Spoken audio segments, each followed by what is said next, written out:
The 7 Habits of Highly Effective People. Powerful Lessons in Personal Change by Stephen R. Covey. The best-selling self-help book entitled The 7 Habits of Highly Effective People, Powerful Lessons in Personal Change was published in the last quarter of 1989. However, it still remains as one of the most universally admired creations of its kind because of its timelessness, according to critics. Renowned keynote speaker and author Stephen Covey wrote this while centering on the idea that in order to be successful, one must boost productivity by changing attitudes towards tasks and later on, formulating habits that align with these. Covey came up with the aforementioned motivational masterpiece after dealing with some issues that his family experienced. Based on an article written by Clayton Christensen, the late author also incorporated his Mormon faith while gathering the virtues that could bring success to an individual. He willingly paced from one country to another in order to inspire people and shape them to be the best versions of themselves using only 7 life-changing habits. As an introduction, the first chapter is dedicated to explaining the motives and origins behind the book. Covey opens up about familial struggles such as his gradual loss of affection for his wife Sandra, his son's ineffectiveness in both academics and baseball, and his daughter's lack of heart to share toys. He also talks about his personal struggles on his weight journey and unproductivity. According to him, these are the reasons why he decided to seek long-term answers. Covey states that people nowadays think that success is something that is easily attainable, and that if you have a checklist of things to do, and abide by each of these, you will be wholly transformed. He then reiterates that it takes time and the right recipe to be successful, that it takes more than a step-by-step instruction. The author also writes that if we view things in a new perspective and approach life differently, or embrace a paradigm shift, we can have a slow yet steady process of betterment. In line with the issue of his son's inadequacy, he says that he and his wife had to focus on unleashing the potential of their kid by eliminating the thought that he was inadequate before they were able to see his progress. This gives us a preview of what kind of attitude will be resonated in the next chapters of the book, the attitude of optimism. The second chapter opens with the first habit that one must possess in order to be effective. Be proactive. This means that we must be responsible for creating our own destiny. Yes, it sounds cliché, but apparently what's required for us to be successful is our free will. Humans have the option to think critically and independently decide on what should be done when a certain dilemma or any situation is encountered. Covey references the famous psychiatrist Viktor E. Frankl, who was said to have discussed about what takes human beings beyond the animal world.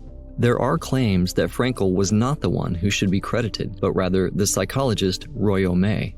But this is a different point of debate. Moving back to Covey's explanation, humans are the highest form of species because we are the only ones with the capability to be aware of what happens around us.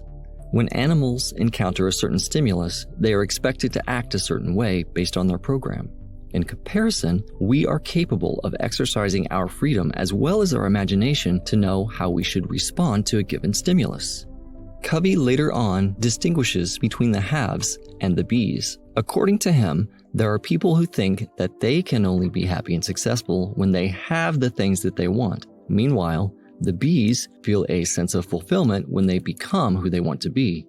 The difference in success attainment between the two kinds of people is very significant, considering that the former relies their achievements on the superficial, whereas the latter believes that in order to be truly effective, they must work on changing themselves. The author subsequently introduces the circle of control. He reminds readers not to focus too much on the things that they cannot have and on what other people think of them, but rather give more attention and energy on what is controllable. Others' opinions about ourselves fall on the circle of concern, which should be minimized. Covey states that reactive people have a bigger circle of concern and a smaller circle of control because they think so much about irrelevant external forces that they fail to grasp what's more important. However, proactive people have a large circle of control. When you choose to ignore what's beyond you and exercise your autonomy, your scope of abilities becomes bigger and bigger, making you effective. The next habit that one should internalize is focusing on the final goal rather than starting from scratch. Begin with the end in mind. Covey calls this process as rescripting. One mistake that we often commit whenever we want to become productive is not visualizing the bigger picture of what we are striving to attain. If we have the end in mind, we will be able to remove the unnecessary scripts that distract us from sticking with our goal. What we need to do is distinguish what actually matters most to us and then align every single task that we do with that certain path. Moreover, once we acknowledge the future that lies within our hands comes from the third habit. Put first things first. The choice to eliminate irrelevant tasks so as not to get sidetracked commits us to our goal. The third chapter briefly discusses public victory before moving on to stating the fourth, fifth, and sixth habits, since interdependence is one revolving theme in this section of the book. Covey states that public victory is not attained when you step on other people just to achieve your vision. According to him, it is a complex idea involving our relationship with other people. Public victory is when colleagues or friends are at peace with your personal successes due to the established trust and confidence in you. Further into this, Covey starts to talk about relationship requirements and what these mean for our individual victories. He uses the analogy of an emotional bank for each friendship, wherein we need to make 6 important deposits: understanding, being appreciative to even the smallest things, commitment, established expectations, integrity, and the heart to seek apology once one withdraws from an engagement. All of these deposits are vital to camaraderie, which is identified as a long-term investment. After all, negotiations involve 2 or more people, and if only one person is happy after an agreement, then it should not be considered as a negotiation at all. The next 3 habits involve us and other parties. It embraces the idea of interdependence in a world where competitiveness is deemed appealing when there is only an extent, which it is. Think win-win is the 4th habit that one who is striving for success should have. According to Covey, we should not settle on being too fiercely competitive that we could end up hurting the other party. Sometimes we fail to distinguish that there are some actions that could lead us instant yet temporary success, and we often compromise the long path, but long-term successes. Apparently, life should be seen as a cooperation rather than a competition. But that does not mean that we should lie low and quit trying to strive hard. It simply means that we should embody the characteristics of being morally aware and develop our conscience and consideration for others, and courageous in terms of establishing accountability and agreements. This way, we will yield win-win situations and lasting relationships that could benefit us in the long run. The 5th habit encourages us to seek first to understand, then to be understood. It tells about the importance of empathetic listening. As previously mentioned, Covey seeks for us to acknowledge paradigm shifts. There are 2 kinds of listeners: one who listens for the sake of replying, and another who listens to understand. If you have not guessed yet, the latter wins when you want to be effective. This section of the book implies that, of course, we know about ourselves and our principles. However, we do not know what exactly goes on in other people's lives. Let us take the example used by Covey himself. You see a man in the park with his children who are, in your perspective, being too loud. The writer himself states that he thinks the man should be responsible and tell his kids to tone down to avoid other people getting distracted from all the noise. You would think the same. But if you approach the man and find out that his wife just died and the kids are only being loud because they do not know how to properly deal with their grievance, you will develop an understanding and a paradigm shift will occur. Again, this habit takes your relationship with others into consideration. Instead of being annoyed to the point of ineffectiveness, channel your empathy and listen. This is one way to not only hear, but be heard in the most appropriate way. To synergize means to cooperate. This is the second to the last habit that we should possess if we are on our path to greatness.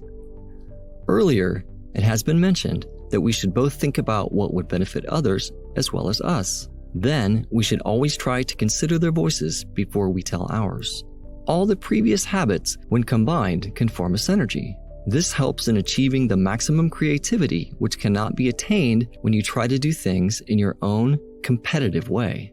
When new paradigms are established and internalized, humans become more efficient in working together. Lastly, Covey writes that we should sharpen the saw. It involves 4 aspects of improvement: physical, social, emotional, mental, and spiritual. In the first aspect, we are tasked to be more caring about our physical self.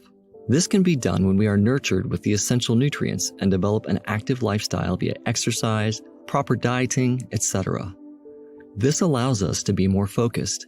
After all, when the body is given what it needs, we gain more energy and willpower to do our tasks.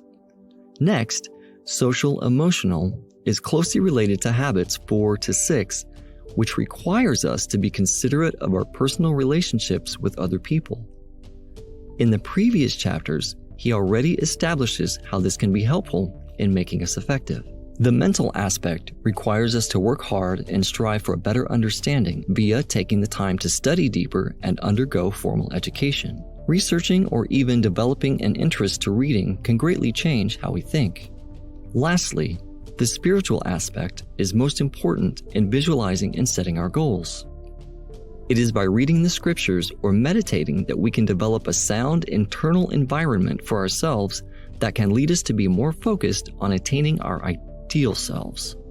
As a Mormon, spending time to understand the scriptures also helped the author become who he was until his death, a highly effective person with the heart to share his knowledge and experiences to other people.